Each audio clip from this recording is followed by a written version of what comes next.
You ask Tiger to calculate. This deals with linear inequalities with one unknown.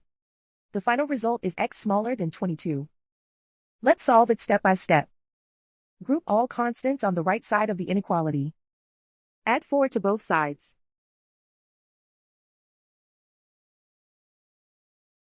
Simplify the arithmetic.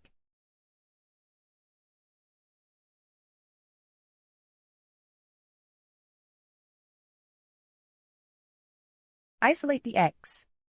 Divide both sides by 2.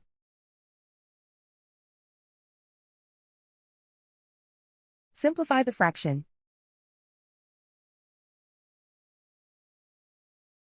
Find the greatest common factor of the numerator and denominator.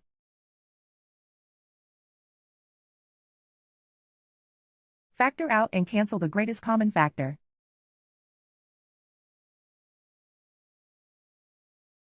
Plot the solution on a coordinate grid. And so the final result is x smaller than 22.